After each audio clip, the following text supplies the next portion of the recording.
Assalamualaikum warahmatullahi wabarakatuh.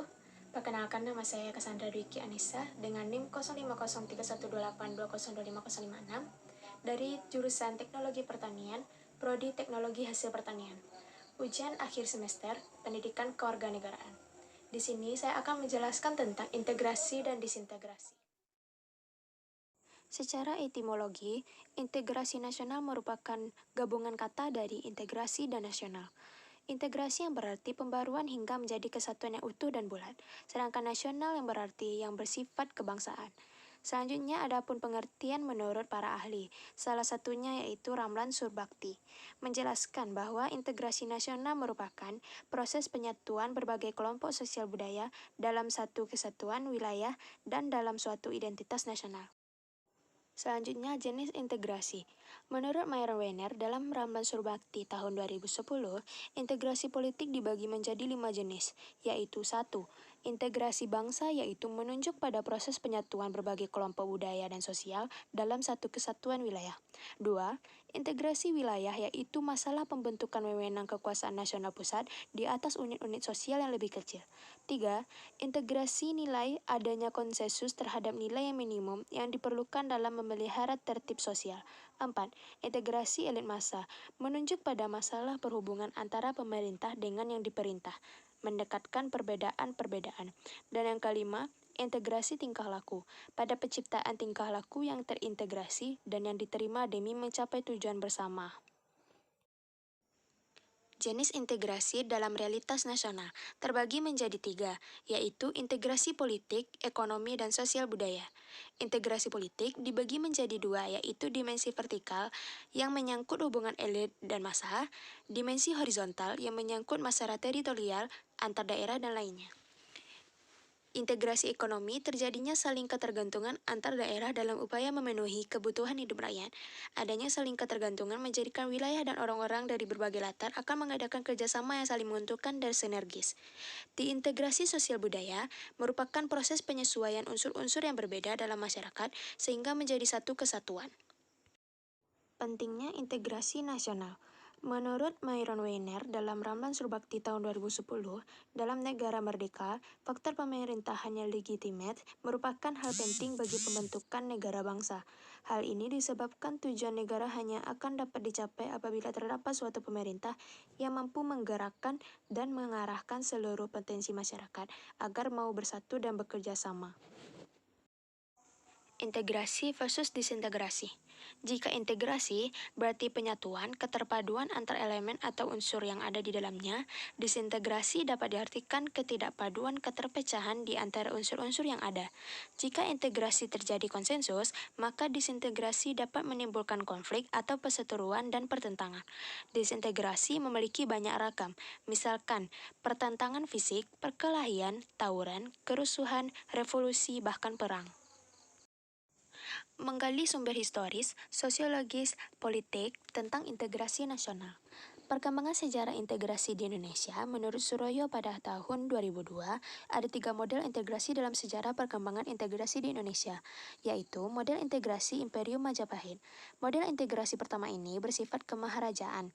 Struktur kemaharajaan yang begitu luas, berstruktur konsentris, dimulai dengan konsentris pertama yaitu wilayah inti kerajaan. Kedua, konsentris wilayah di luar Jawa. Dan konsentris ketiga, yaitu tanah saberang, adalah negara-negara sahabat.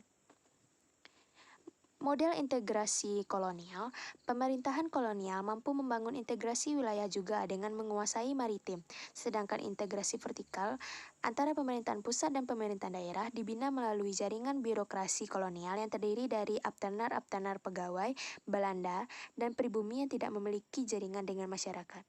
Model integrasi nasional Indonesia merupakan proses berintegrasinya bangsa Indonesia sejak bernegara merdeka tahun 1945. Integrasi ketiga ini dimaksudkan untuk membentuk kesatuan yang baru, yakni bangsa Indonesia yang merdeka, memiliki semangat kebangsaan nasionalisme yang baru atau kesadaran kebangsaan yang baru.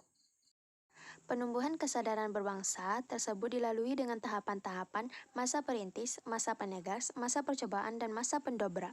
Masa perintis adalah masa mulainya dirintisnya semangat kebangsaan melalui pembentukan organisasi-organisasi pergerakan.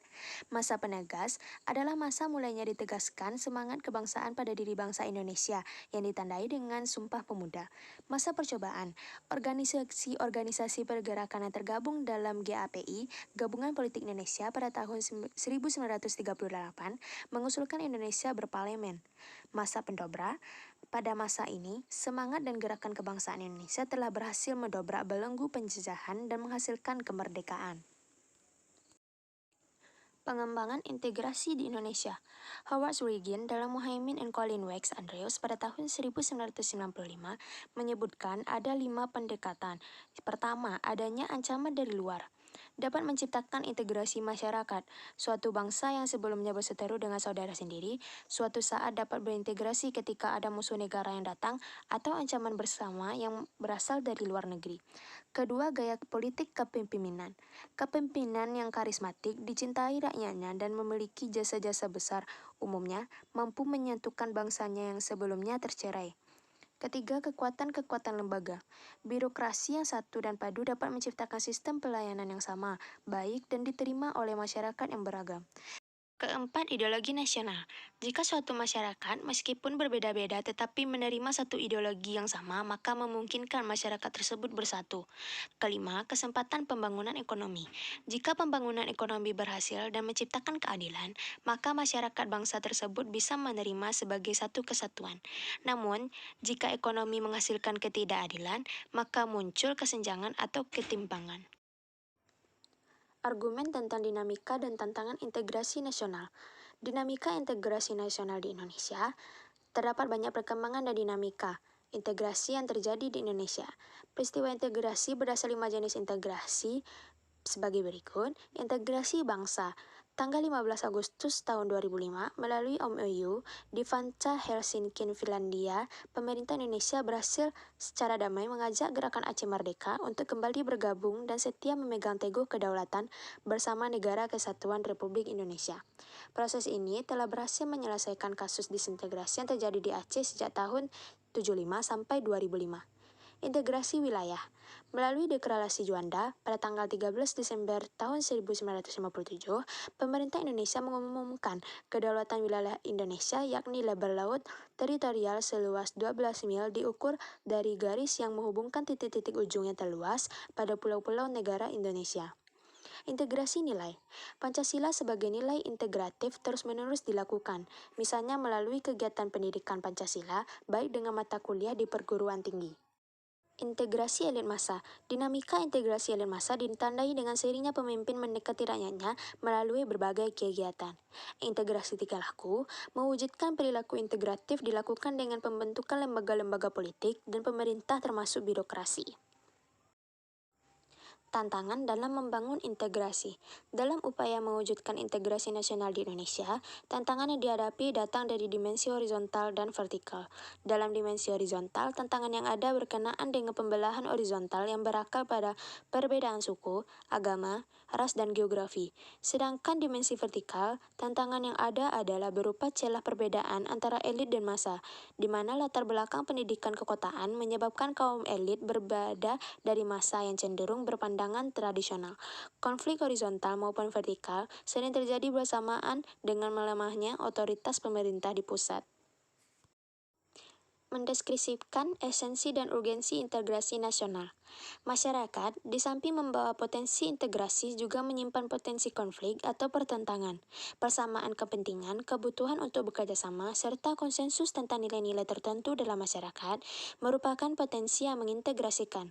Sebaliknya, perbedaan-perbedaan yang ada dalam masyarakat seperti suku, agama, budaya, dan kepentingan masing-masing adalah yang menyimpan potensi konflik. Terlebih apabila perbedaan itu tidak dikelola dan disikapi dengan cara serta sikap yang tepat. Kegagalan dalam mewujudkan integrasi masyarakat berarti kegagalan untuk membangun kejayaan nasional. Bahkan dapat mengancam kelangsungan hidup bangsa dan negara yang bersangkutan. Maka dari itu, integrasi masyarakat mesti senantiasa diupayakan. Sekian penjelasan penjelasan dari saya mengenai materi integrasi dan disintegrasi. Wassalamualaikum warahmatullahi wabarakatuh. Terima kasih.